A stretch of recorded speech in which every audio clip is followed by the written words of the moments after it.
What's up, everybody? Welcome to the Alex Cuesta Show. How is everybody doing out there on this Wednesday, October 26th of 2022? Before we get into all of our normal fun stuff, like, share, follow, subscribe, rate 5 stars on Spotify and iTunes, spread this word of mouth. Find us on the socials at the Alex Cuesta Show. So I want to apologize ahead of time. I am going to sound like a nasally little bitch because I have been feeling under the weather the last few days. So if you can hear, it sounds like I'm just like talking out of my nose. So don't mind that and don't mind my sniffles. If you hear me give a little, that might happen. That might happen. So, hi, Dave. You're still here. Hi. Yes, I am. I know. Surprising, right? It is. I don't know why, but yeah. It's surprising that we do anything this long. But we're sticking with it. We're doing it. And before we jump into our topics of the day, I just want to make sure everyone goes back and gives a listen to our last week's episode. Ron Coleman was on. It was a really good episode, really fun, really informative episode. Definitely go back, give that a listen, and share it. But Dave, today we have a good episode. There's no guest, so I guess it definitely is a step down or two because it's just you. Yeah. But we have a lot to talk about. We have some good topics to talk about. But first, I want to talk about that shirt that you're wearing. You have a fantastic jersey on today, Dave.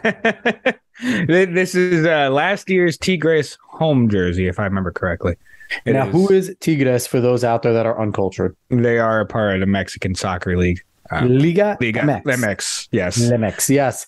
So Dave is still on his soccer kick. I don't know if it's a fad. I don't know if it's real. No, I catch games whenever I can. It's difficult when you're working. I don't think he's accomplishing his goal in hockey, though. You said that you would watch the Devils a lot. I've watched a couple games. I watch a couple things. I haven't kept up as much as I should. To be dedicated to sports full on is really hard because there is so much going on. It is not easy, but overall, he's doing well. He's doing better than me. I don't watch sports anymore.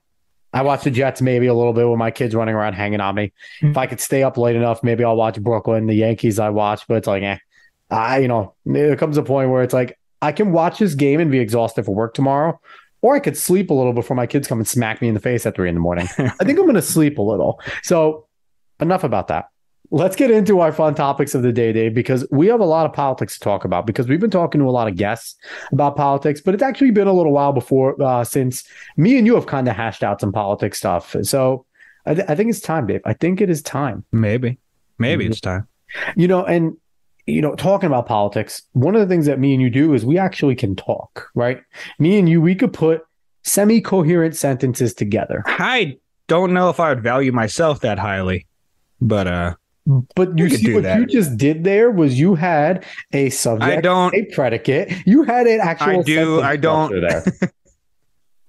But unlike our person of topic that we're going to have next, if anyone watched last night, the debate between John Fetterman and Dr. Mehmet Oz, which, funnily enough, Dave, the moderators did to Dr. Oz what they did to Dr. Ben Carson. If you listened or if you watched it all, Dave, did you watch the debate really at all last night? No, I only saw clips. I caught as many clips as I could as possible, and I tried. I don't have News Nation, so I did what I could to try and watch it live. But the moderators are completely and totally disrespecting Dr. Oz, a surgeon for 20 plus years, a legitimate doctor. They kept on calling him Mr. Oz. And they did the same exact thing to Ben Carson in the debates when they called him Mr. Carson. But yet they'll call fucking Jill Biden Dr. Jill Biden because she has I don't even think she earned her educational PhD. So, I mean, that's something to look out for with what they do. But Dr. Oz and Fetterman went, I'm not even going to say toe to toe because Fetterman wasn't all there. John Fetterman, for people that don't know, the man suffered a stroke now, 9 months ago, Dave, or something like that? 8-9 months ago? Before the primaries. Before the primaries, he suffered a stroke. Initially, they said it wasn't a big deal. He went in, had to have surgery to get himself good. They announced he's fine. Everything's going to be okay. Once he recovers, his cognitive ability isn't affected. He's good to go. They kept on dodging debates. He did a few public appearances where he did not sound very good at all. I mean, when he said the Eagles are better than the Eagles, it was just really weird things, but he didn't sound all there. And the speculation was there. Fetterman is not all there. He's not doing well. And then they agreed to this debate. And, I don't know if Fetterman thought, his political acumen of being, lieutenant governor and mayor and things like that, we're going to push him through because Dr. Oz is a relative greenhorn to politics. Mm-hmm. He had his TV show for a long time, but he's not a political guy up until this point. But Fetterman agreed to it. If he could have captions and a big screen behind the moderators, there was pretty picture perfect captions back there. And the moderators even went through saying before the debate started, these captions are not the closed captioning you are going to see on your screen if you have them open. These are done in-house. They are an accurate depiction of what we are saying and the questions that are going to come. So Fetterman got this. He got the closed captioning, and he was a fucking train wreck, Dave. It was sad to watch. It made Joe Biden look like Barack Obama and Bill Clinton in terms of speaking. And it was just bad, Dave. And, we say shame on Joe Biden for marching out Joe. Shame on Fetterman's wife for marching him out and allowing him to do this in his whole campaign. None of these individuals should ever work in politics anymore, Dave. It was absolutely pathetic. What is your kind of takes on what went down there? Yeah, really, when it comes down to seeing something like this happening, most of the time I start off with the feeling of this man should not be in this position. He should be resting or getting help. I mean, either way, like, he should be feeling better than what he's looking like on that stage right now, because it's shameful. It's embarrassing to look like that. And you know this if you've ever even walked up on any stage. You don't want to stumble across any single word you say. You want to make sure everything is perfect. So to prance someone out like that after now in the news cycle, a reporter got shamed for saying that Fetterman didn't seem all that there wasn't a cohesive conversation that she had with him from her. She was NBC News, Dasha Shaw or something like that. Yes, I can't Dasha Shay, something like that. Yeah. But she was honest. She said, like, this didn't go very well. He didn't seem like he was understanding everything we were talking about. Yeah. She got dogpiled on, destroyed for that. Other journalists. I just had an hour conversation with him. Exactly. He was fine. Perfect. He was fine. And then he goes out and he looks like this. And the craziest thing is that Dr. Oz is an awful candidate, especially an awful Republican candidate. He sounded good and looked good yesterday, though. Yes, but he's a terrible candidate. He is. Policy-wise, Pennsylvania-wise, the guy doesn't live there. Yep. So it's the worst part. The only thing he has somewhat behind him on a Republican ticket is that Trump endorsed him for whatever God knows reason. Who knows? But that's the only thing. He's an awful candidate. But he doesn't even need to do much because they're putting someone out there that shouldn't be out there. Fetterman should not be out there. This happened before the primaries. The fact of the matter is, you could have bowed out. You could have gotten this man the rest and the help he looks like he needed. Yep. And putting someone else out there. Because I'm going to tell you right now, any other Dem person might have beaten Dr. Oz. They might have beaten Dr. Oz. In fact, I don't know anymore what the people they're putting out. Who knows? Honestly, That is true. But it's just this debacle that happened.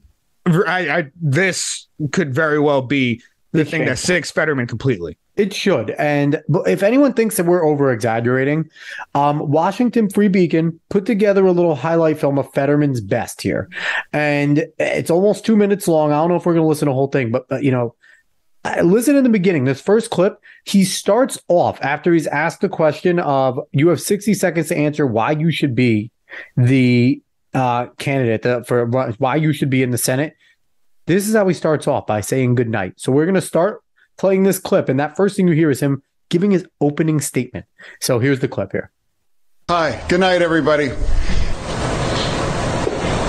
Long pause. No, here's what I think we have to fight about inflation here right now. That's what we need to fight about, inflation. And I believe that, again, my doctors, the real doctors that I believe in, they all believe that I'm ready to be served. That's it. He got his Pennsylvania house from his own inlays from $1. Mr. Oh, I do support fracking, and I don't I support fracking, and I do support fracking. Okay. Now, we all have to make sure that everyone that works is able to, that's the most American bargain, that if you work full-time, you should be able to live in dignity as well. True. That's what I believe. I don't ever recall in the Statue of Liberty did they say, take our tired, huddled masses and put them on a bus. There, everybody in Braddock, an overwhelming majority community of black community, all understood what happened. They understood what happened, and everybody agreed that. And whether. So I want to stop real quick. That last moment talking about Braddock, they understood what happened. They understood. For people that don't know, as the mayor of Braddock, John Fetterman saw a black man jogging by his house, took it upon himself to get his shotgun, chase the guy down, and put it in the guy's face. And he's saying, and he's a big white dude, and he's saying that the black people in Braddock understood. And the reason being because there was a slew of crime going on lately. So he used the same exact excuse that, if we remember, I forget their names, the three white guys that chased down and did they kill the black guy? I think they might have. Yeah, they killed the one black guy. Yeah. They chased him down. They killed him. I can't remember the names. But he's using the same excuse. He didn't kill this guy, but he's using the same exact excuse that they did. And we're supposed to elect this guy to Senate. So let me play a little bit more just so it looks so much worse, everybody. Just so you know, you're hearing it. He looks lost the whole time. So let's finish this up and then we'll close out this part because, God, it's sad. There was a $50 tax break, about his farm in Montgomery County. So it's about supporting and helping, young earners, young students. How exactly, Mr. Fetterman, do you propose doing that to make it more affordable for families? No, I just making it that much more. It costs too much, and I believe providing the resources to reduce the tuition to allow families to be able to afford it. They can't afford it anymore because of interest rates. I've talked to families. You want to cut Social Security, Mr. Fetterman? It's his turn for his closing. Yeah. So, fun thing is, you hear it there multiple times, Dave. How quickly they rung the bell on him. Mm-hmm. How many times moderators interrupted him. They tried to save John Fetterman all night. There was no saving John Fetterman. And then it was so funny because I think it was a Columbia Bulge. They, right after a debate, they wrote liberal spin in 3, 2, 1. And I'm telling you, Dave, not a second later, I refreshed my Twitter and there we go. There was a blue check mark saying he was brave for even going out there, and he gave courage to everybody. And that's their spin right now, that he was brave, that it was good, and he will get better. So they're saying he got torched. Yeah. They're highlighting the moment where he talks about the quote from the Statue of Liberty, saying it never says, bring us your humbled, your masses, and put them on a bus for a political stunt. They're saying that was a highlight. It was awful, and it was sad to see. It really was. Yeah, this is about a time where you have to sit back and say, maybe this ain't it. Because I know we have talked about this, I believe, on the show as well. It's just like, what happens when you have a candidate general election wise? Because we talked about this with Trump, but Trump is old as hell. Yep. Even though he looks okay right now, okay enough. Could turn any minute. Any minute. Yep. Any minute. It could be half a year and the man just decomposes to something that Biden looks like or Fetterman looks like, basically. But when you get that old, your body is decomposing at that point. But it's true. But it can when it gets that bad, you don't want this person in charge of anything, like literally anything. You just want this person at home. So you really need to sit back and say, yeah, that didn't look great. So I want to ask you, if you understand this quote. So the liberals are using this quote from Dr. Oz about abortion as their home run. Rex Chapman, who's one of the biggest morons on Twitter, he's a former decent athlete, and he's just an idiot liberal that just spouts off nonsense. He's like Occupy Democrats if Occupy Democrats was a celebrity. Like, he's a know-nothing moron. But he sat there and highlighted, like, this is a gift to the Democrats. And the quote from Dr. Oz about abortion was, like, it was the last clip, that abortion should be between a woman, their doctor, and the local politicians. And they are running with this. They're quoting like, oh, imagine Ted Cruz having a say. And go with your doctor. And Dave, do you understand what Dr. Oz is saying there? I believe so. I believe that when a community votes on someone like in a genuine local, not state. State's not very local. State is state.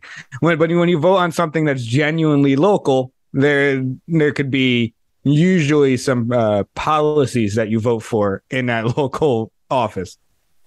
And you see, I even took it as a little bit less than that. I took it as bring it back to the states' rights, bring it back to local rights. And I feel like that's exactly, I think he said it wrong. I think it was a bad way to say it. 100%. It wasn't, but it's not the slam dunk that they're making it out to be. It's so they stupid. Need literally anything. They need literally anything. But also, I will say this, Oz has been all over the place on the abortion topic. Like I said, I don't like him at all as a candidate.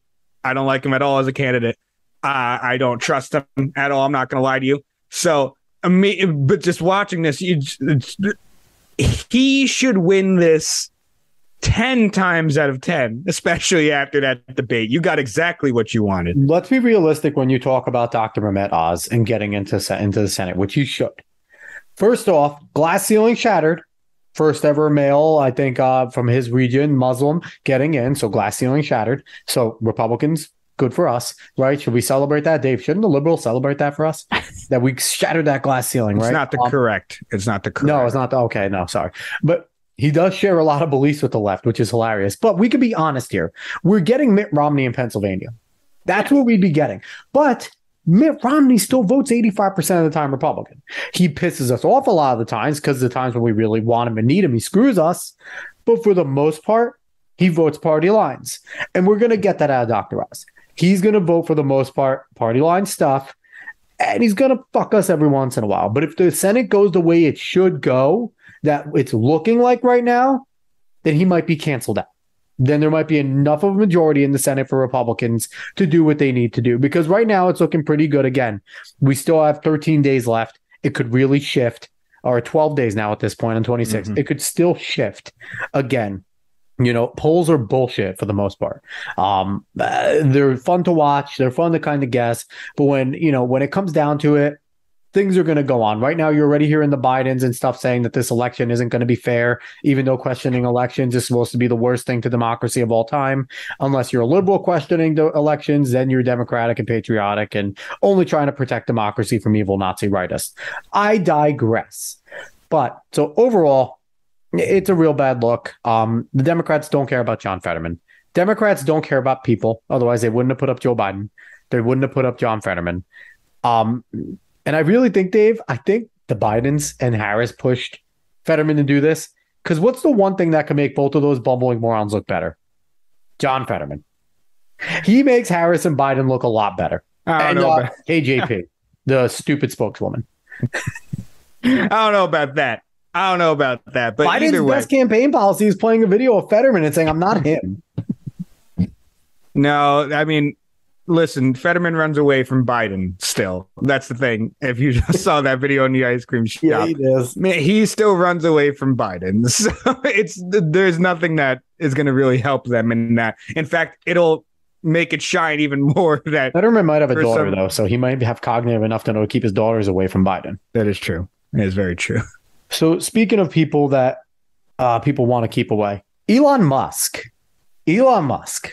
still a guy I don't completely trust. And I'm really tired of people on the right loving Elon Musk. He's doing good things free speech wise. The guy's a climate psycho. We got to keep it in perspective. He's a good dude. He's doing well for Twitter right now with the free speech. He's very free speech oriented. I think he's going to do well when he owns Twitter. But I'm still timid on a lot of things he wants to do. But anyway, so he set 28th is the deadline for him to officially take over Twitter. So in 2 days from now, he came out a few days ago now and said, I'm going to fire 75% of the workforce at Twitter because they're useless. I'm going to do a good review. And when I come in, first thing I'm going to do is a big sweeping clean house and keep only the 25% that actually do their jobs. Dave, this evoked such a response from Twitter that they had, I think it was up to 350 employees sign a letter. And in this letter, they have some really funny language. So first off, They talk about Elon's plan to lay off 75% of Twitter workers. It will hurt Twitter's ability to serve the public conversation. A threat of this magnitude is reckless, undermines our users and customers' trust in the platform, and is transparent act of worker intimidation. Motherfucker, no one trusts your platform. Well, yeah, nobody trusts your platform. And your ability to serve the public conversation, you're not supposed to be serving anything. You're supposed to just be there and be a platform and just be a vehicle for people to have it. So that's the first thing. That is the second paragraph after we undersigned Twitter workers believe the public conversation is in jeopardy.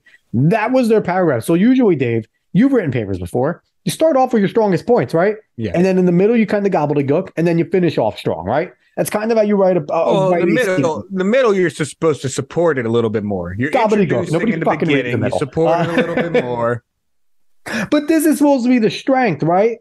Strength. Yes. This is where you're outlining the talking points that you're going to go through. That's a strength. So they talk about how they help communities across the globe. They're helping to uplift independent journalism in Ukraine and Iran. Mind you, I'm sorry, I Fetterman. Mind you, they also helped the Arab Spring. Twitter was a huge reason for the Arab Spring, and Arab Spring was not a good thing. So they could brag about that. But then they continue.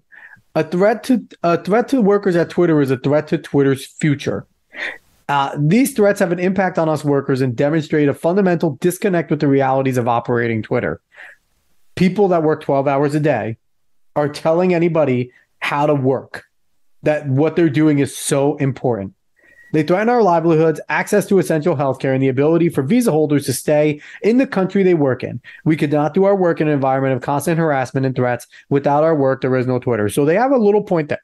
Threatening livelihoods, essential work to healthcare, visas. Those are valid. You should have fucking let off with that, okay? You should have let off with, hey, we don't like the 75% thing because, a lot of people rely on this. It's our big source of income. We don't want to be laid off. That's a legitimate start. They buried it. They buried the lead here. So right there, like I said, nobody reads the middle. Nobody cares about that part. They're going to the beginning and they're going to the end. But here's where it gets fun, Dave, because they want to get tough with the richest man on the planet. We, the workers of Twitter, will not be intimidated. We recommit to supporting the communities, organizations, and businesses who rely on Twitter. We will not stop serving the public conversation. These are people that have a certain amount of power that they know that they will never have again. Yep. And that have never had this power before. That's what it is. And like you said, like those other points about the healthcare and everything, those are good points if you are doing your job well. Those are good points.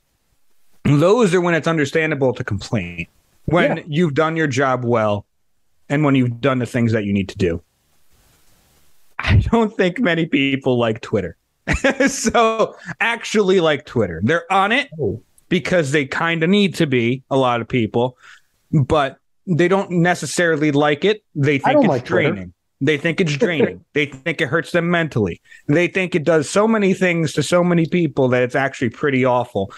It's helpful in some ways because, you're so out there to everyone. But the way it's run, the fact that it's not transparent at all, the fact that no matter what you do, you're walking on eggshells on Twitter because you could run into any of these people that probably sign on to this letter that can decide, you didn't say something correctly or you said something that seemed a little harmful. Ian Carlton, I'll give him a shout out from Timcast. He always talks about open source it.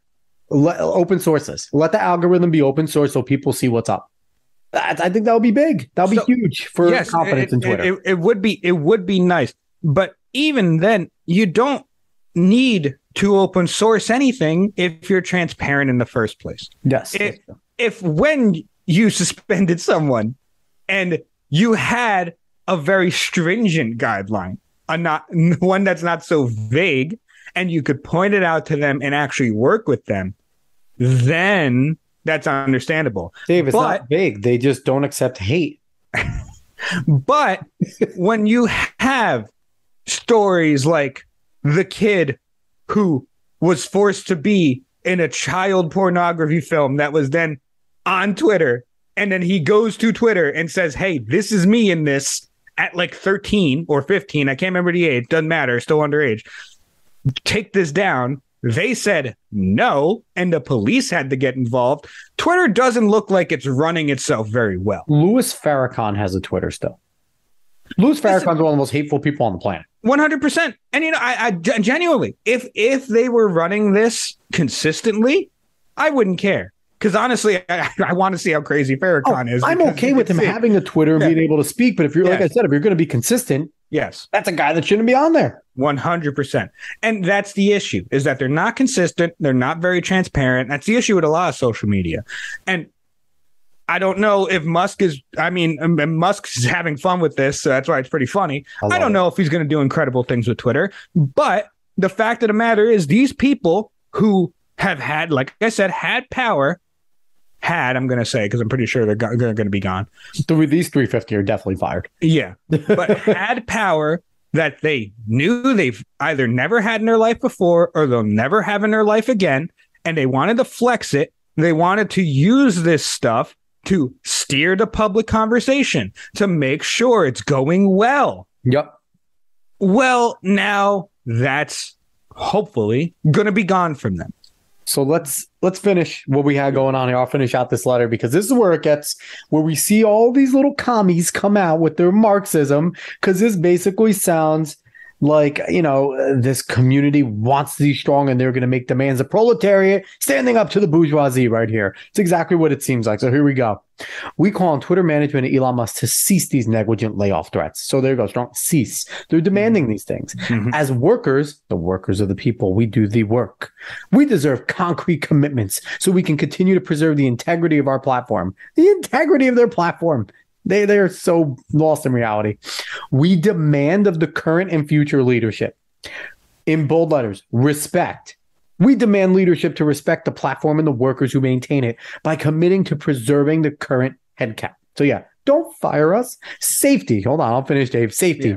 We demand that leadership does not discriminate against workers on the basis of their race, gender, disability, sexual orientation, or political beliefs. They had to throw in that last one there because they know they've been fucking doing it. Iron law of projection. We also demand safety for workers on visas who will be forced to leave the country they work for if they are laid off. Protection. We demand Elon Musk explicitly commit to preserve our benefits, those both listed in the merger agreement and not, e.g. remote work. We demand leadership to establish and ensure fair severance policies for all workers before and after the change in ownership. And dignity. We demand transparent, prompt, and thoughtful communication around working conditions. We demand to be treated with dignity and to not be treated as mere pawns in a game played by billionaires. So these are people that have actually never worked in their life.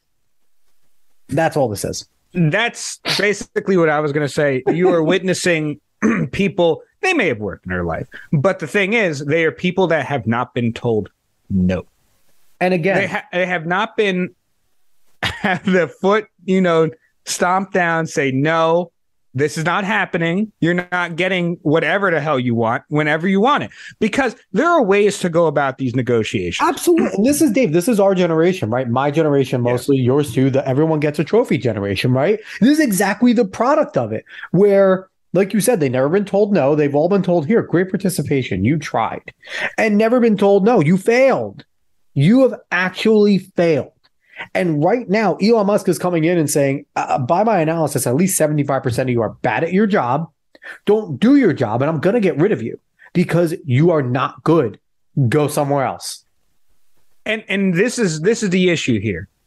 We've seen this in company after company after company. That's why so many companies kowtow to a lot of these things, because they just don't say no to these employees. Yep. Because what is the best way to show that you should belong in a company? You show what you've done. You work or you unionize. I don't know why these idiots didn't unionize.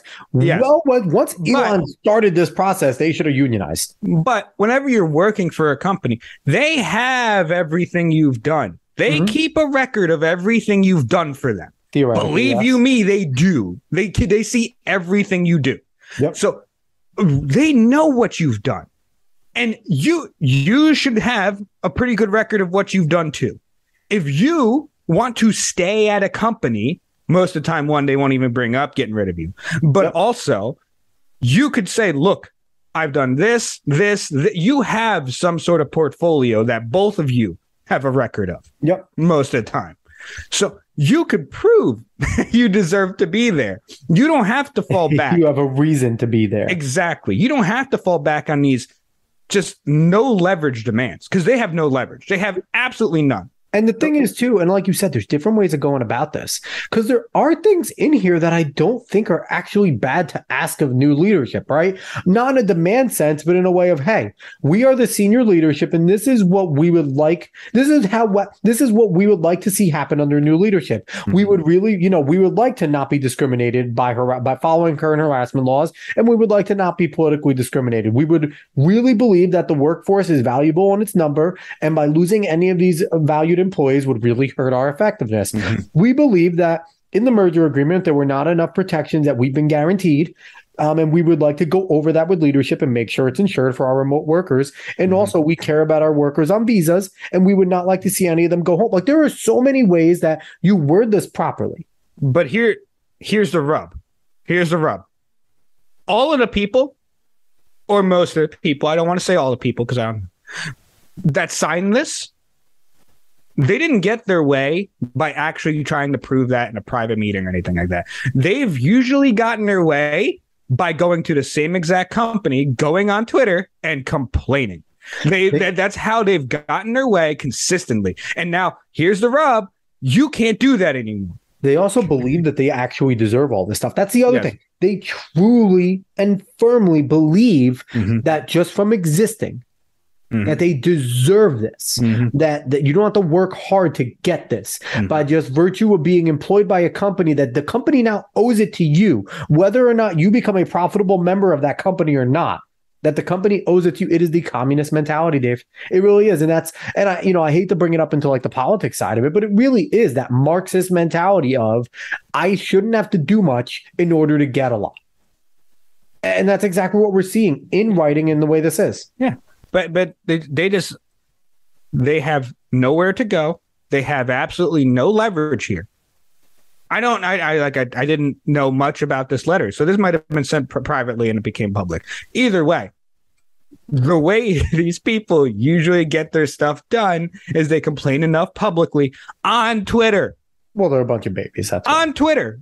Not Instagram, not Facebook. On Twitter is where people complain and get stuff done. They can't do that to the head of Twitter. So they're completely screwed. They're completely screwed.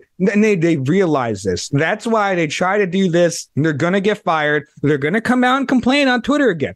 Be very ready for that this weekend. That's fine. Bunch of people coming on Twitter saying they've lost whatever because they might not have saved anything from this job. But be ready for that, because that's exactly how they do things. That's how they play these games. And what's one of the things that I think we all notice, especially with these types of, leftist types, because it's fair to say they're a bunch of leftists. They're extremely immature. The whole entire theory, it's a very immature way of doing anything. It's emotionally driven. It's whining. It's a lot of, I deserve this because I said so. No real reasons, no anything like that. And exactly what you see. You're dealing with children. When you deal with these people, you're dealing with children. And what's the best way to deal with them? It's what Elon Musk is doing. Trolling them back, number one. And then just saying, no, you're not getting what you want anymore. Yeah. Go sit in the corner, and when you act appropriately, maybe I'll bring you back. And it comes to, I want to just talk about, before we get going, just our last thing, which is why we want to talk about this. Elon Musk, being himself, decided that after this letter came out, the best way to respond is to basically say to these 350 people, fuck you. I'm here. I'm going to do what I want, and you have no power. Because I believe it was today, maybe I'll go find it as I speak, Elon Musk put out a video of himself walking in the Twitter headquarters holding a sink. And he said, there you go. Today. Entering Twitter HQ.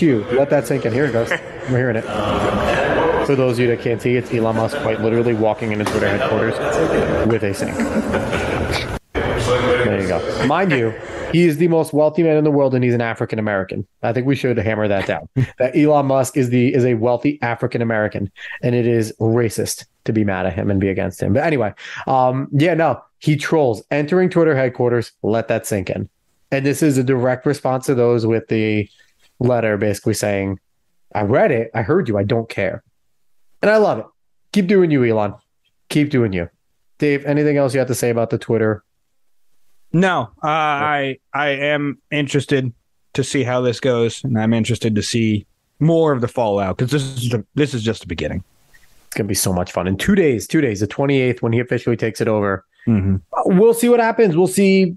Honestly, I'm interested too, because I think the expectations are a little too high for what's going to happen when he takes over. Yeah, I mean, people are expecting Twitter to be Twitter still. He's bringing Trump back. He's going to bring, Carl Benjamin back. He's going to bring Alex Jones back. And I don't know if any of that's going to happen.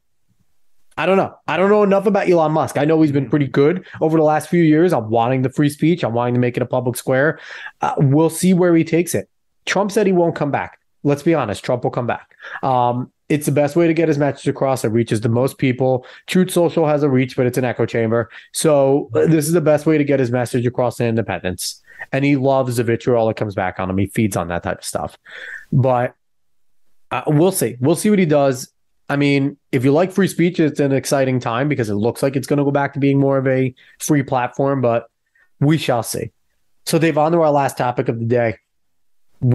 I think we wanted to talk about this with Ron Coleman, but we just it got lost in the shuffle, and I don't know how much he was following it. He's a busy dude with Dylan Law. Dylan Law covers a lot of really good stuff for conservatives, popular conservatives that are being, defamed and wrongfully treated. So it's a pretty big deal. But this trial, Darrell Brooks' trial. Now, people don't know who Darrell Brooks Jr. is. He's the guy, a black man that when did he do this? In 2015, I believe. What day was it? It's last year, I thought. Or 2 years ago. Was it 2 years ago Darrell Brooks did this? It was after Rittenhouse got acquitted. Okay, so after Rittenhouse got acquitted. I don't have the exact date. I'm an idiot. So regardless, he drove through a Christmas Day parade in Waukesha, Wisconsin.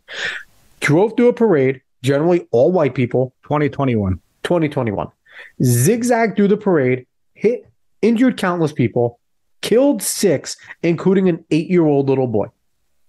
And I just want to remind everybody who this guy is that is on trial, because one of the reasons why we want to talk about this is no one's talking about this trial. He was just convicted of all 6 counts of homicide. And nobody is talking about the fact that this domestic terrorist, who is a racist against white people, just got convicted of and guilty of this crime, unequivocally guilty. And he's a madman, which Dave will talk about a little more of his antics. But I just want to remind people who this guy is. A few little things here. The Anti-Defamation League did a whole entire thing on him. And they talked about who he was. So first off, he had quotes from a falsified quote from Adolf Hitler saying that that they're not the real Jews, that the black people are real Jews, and that the Jews now are false Jews, circulated by Black Hebrew Israelites, popular by them. So they're claiming here that they don't know if he's a Black Hebrew Israelite. I guess we don't know exactly, but they're pretty quick to connect the dots on other people. So I'm going to connect the fucking dots for people. The guy probably was a Black Hebrew Israelite, or at least believed a lot of what they believe in. So, and I know it's been popular lately because Kanye's been saying a lot of things that they believe in. And I wouldn't be surprised if Kanye has some Black Hebrew Israelite leanings as well, but that's neither here nor there. So he did that. Brooks also did conspiracy theory posts about the New World Order stuff. He was pretty political, talking about Kyle Rittenhouse and Darren Wilson. He also is a lifetime criminal. He has a huge rap sheet, domestic violence charges, left and right. He was out on bail from a domestic violence charge, $1,000 bail when he did this. He was out on bail when he committed this crime. He's also a registered sex offender. In 2006, he was convicted of felony statutory sexual seduction for impregnating a 15-year-old girl. He did that in 2006. He was 39 last year in 2021 when it happened. So what is that? That's 15 years ago. So what was he, 24? So 24 having sex with a 15-year-old. He's not a good dude. He's a bad dude who shouldn't have been on the streets to begin with. Now, that was the ADL. Now, Dave, I stumbled across another article about him. Snopes actually did a fact check on him. Now, on the right, we hate Snopes, right? They fucking suck normally. Mm-hmm. They did a really good job on this one, Dave. I'm not going to lie. So they have a claim there that they do the whole entire story. They do the claims and then they say whether or not it's good or bad, blah, blah, blah. So they start off with the rating that Waukesha Parade had fatalities. At the time that they wrote this, they didn't know the actual number of fatalities. So it's fair to say that they didn't know completely. They talked about him being a sex offender. They rated that true, unabashedly true. They talked about their registration where you can find it, exactly what he did, which I give him credit. They post his picture from nvsexoffenders.gov, which is surprising. Snopes usually tries to cover this type of shit up. Brooks out on bail during an SUV incident. Completely true as well. They put the bail, and they said that it was low bail, $1,000 bail. They say it was unproven whether he was fleeing from another crime. Now, I don't think this has ever completely been resolved, Dave, that he was fleeing from another crime or not. Yeah, I'm not sure. But they had that. They said that was unproven. So I give credit to Snopes on this one. They were fairly accurate. And you can go and find other stuff about him. New York Post has a pretty good article back from November 24th of 2021 talking about the post that he did against, talking about Hitler and things like that.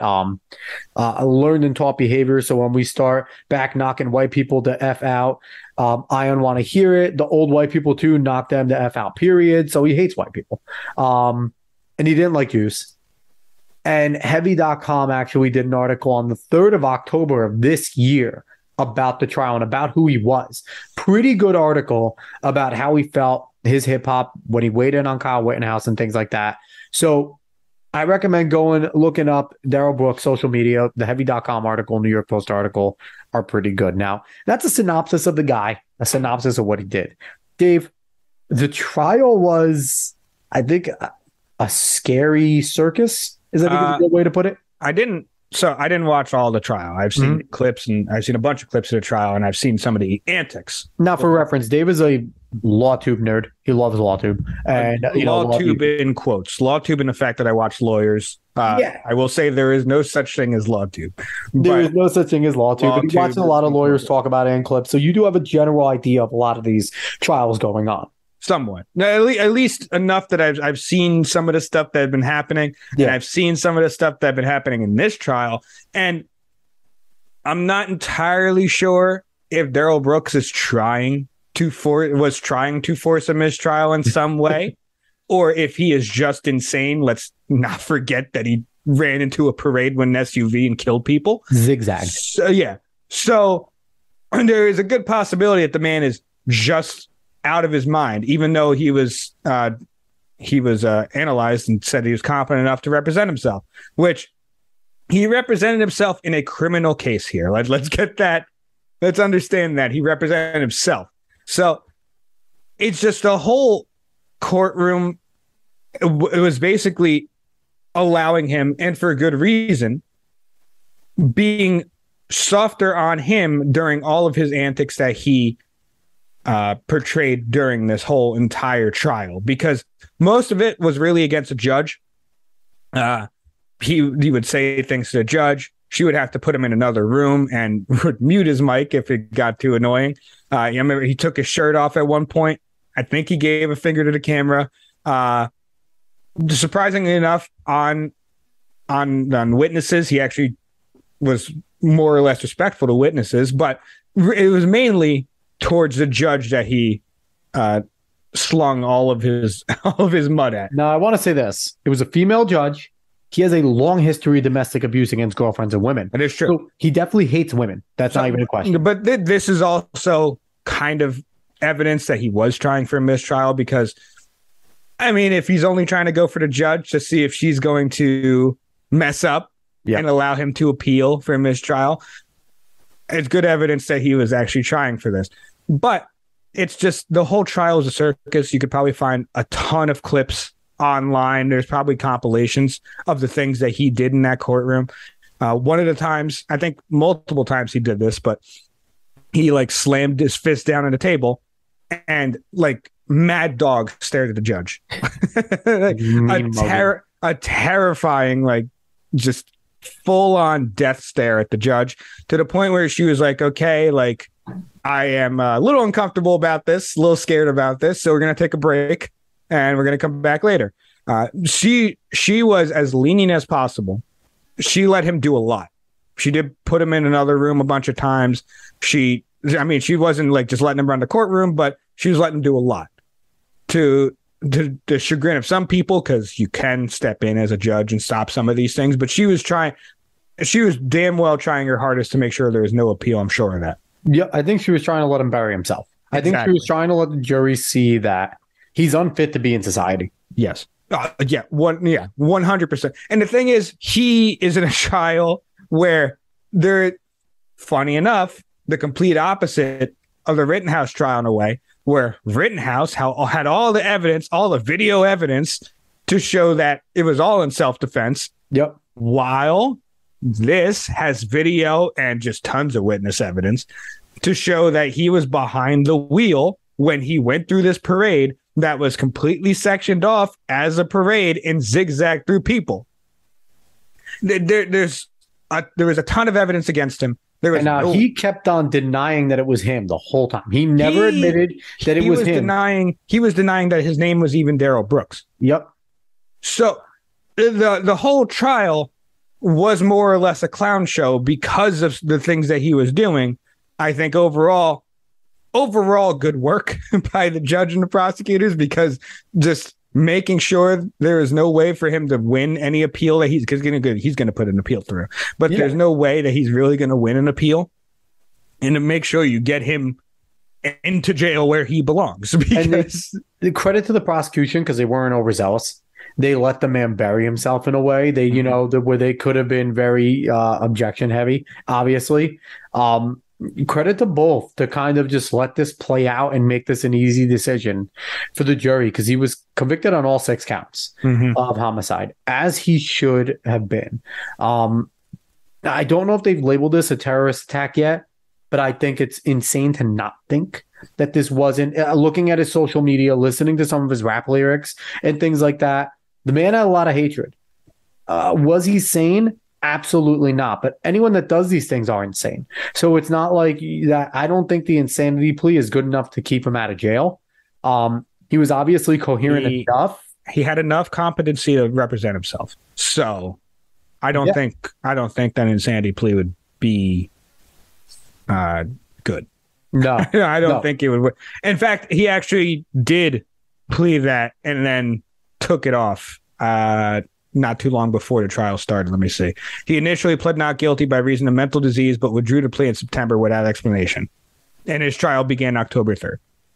So, I mean, I think he thought that the insanity plea wasn't going to work regardless, and his best bet was to get a mistrial.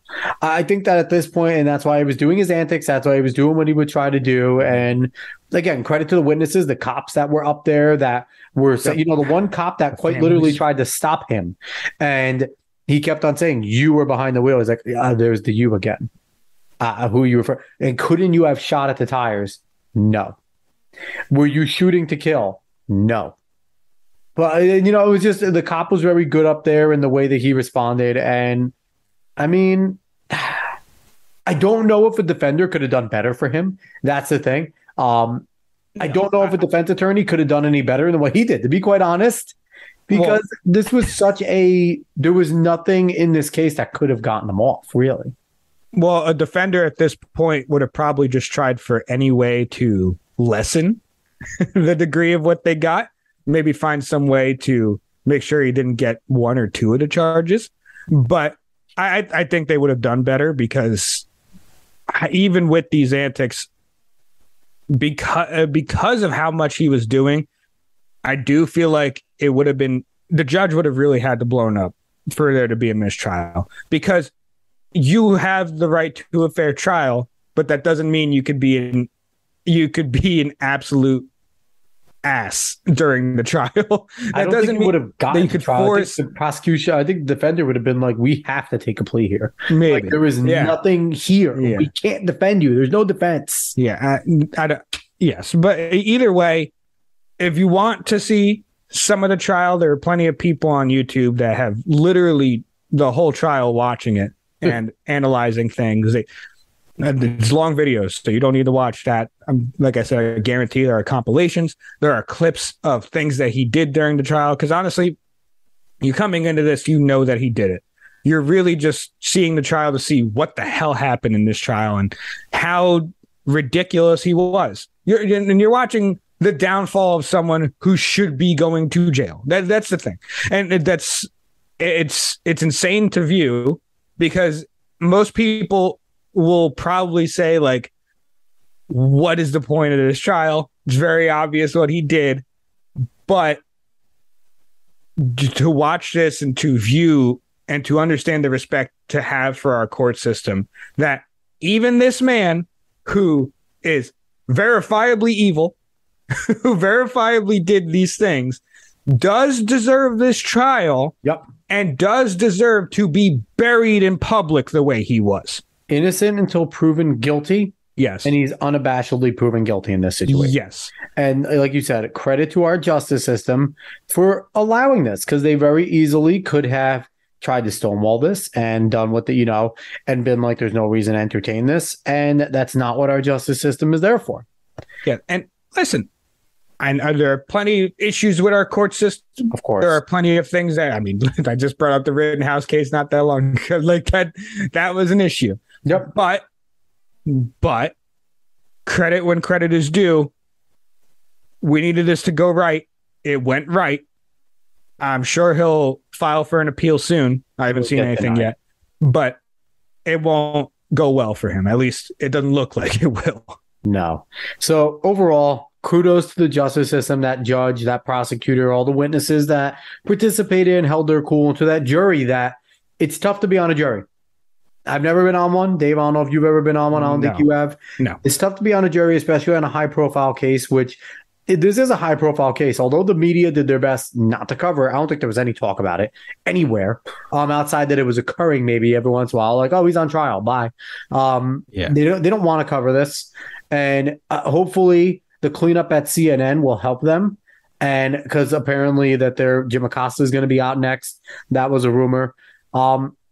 It would be nice, Dave, if we can have a network like a CNN going back to just covering this type of stuff. Because before, they were always leaning left, but they would at least give fair coverage to things. Because, you can't rely on Fox. Fox is going to look at things on a complete right spectrum. You can't rely on MSNBC. They actually thought John Fetterman did a good job last night because they're fucking stupid. But Alex Wagner might be the biggest idiot on a host on all of TV, and Rachel Maddow's on the same network. So it's tough. But,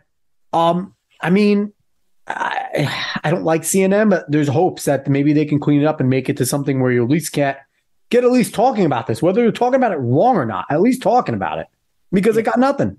Either way, yes. Either way, you should be able to bring up Darrell Brooks and understand who that is. Yep. Because this was a legitimate tragedy. This was a legitimate massacre.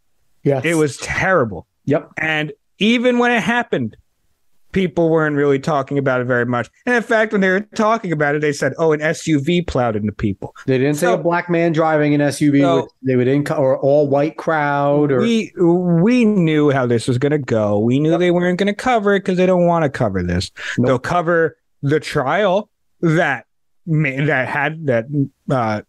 way they covered it made this man do this. Wouldn't say made. I would say. Influenced him to do this. Yep. Because the Rittenhouse trial was one of the reasons why he did this. 100% one of the reasons why he did this. He said it himself. So it's embarrassing that the same media response that influenced shit like this will not even cover the stuff that they influenced. They cover what they want to cover. They made a big deal about Alex Jones getting $1 billion decision, which is ridiculous because Alex Jones doesn't have $1 billion and those people don't deserve $1 billion. I'm sorry, because most of the people named in there, Alex Jones didn't even talk about. I think he mentioned 3 people in total by name, which was wrong. Alex Jones wasn't right. Don't get me wrong. But the guy's allowed to have his opinion. If it's a fucked up opinion, it's a bad opinion. But he shouldn't have to pay millions upon millions upon millions of dollars because people got their feelings hurt on his opinion. And that's just the freedom of the press there. You're allowed to be, people are allowed to be offensive. That's protected in the First Amendment. Now, if Alex Jones said, the Sandy Hook people were wrong, they were actors, and I'm going to go out there and beat the shit out of them, then he's not protected anymore because he's promoting violence. That's a threat. He never did anything like that. These are all shits. He's not going to pay a single dime to any of these people. But I digress. We're on the Alex Jones trial now. I moved on to a whole entire other thing because we're talking about the media and how badly they suck. And that's a whole other topic as well. Dave, before we go on for another hour, I think we have to end this. Yes. Yes, we do. Overall, if you want to see any of the trial, I would recommend just some clips because it was crazy. And know that this man will most likely, because anything could happen in this world, but will most likely be behind bars where he deserves to be. Thank God it didn't happen in New York City. Holco would have had him out in the street yesterday. Yeah. More than that. Holco would have had him out in the street 3 days after he did it. So, God, maybe next time we'll talk about the Zeldin Hochul debate because Lee Zeldin did fantastic and he's overshadowed by the fact that John Fetterman sounds like the friggin' Swedish chef. Anyway, we're going to get out of here, everybody. Thank you so much for listening to the show. Dave, anything before we head out? No, that was it. Pay attention as much as you can to a lot of things that are happening because there are plenty of things that are going on that you might not hear if you don't try to dig a little bit. So yeah. And yeah, I'm currently listening/reading to Fossil Future by Alex Epstein. Great book. Everyone should go out and listen to it. It's awesome. Defending fossil fuels. We need more of them, not less of them. Anyway, like, share, follow, subscribe, rate 5 stars on Spotify and iTunes. Spread this word of mouth. Find us on socials at The Alex Costa Show. We'll be back next week, maybe with the guest, maybe not. So long, everybody.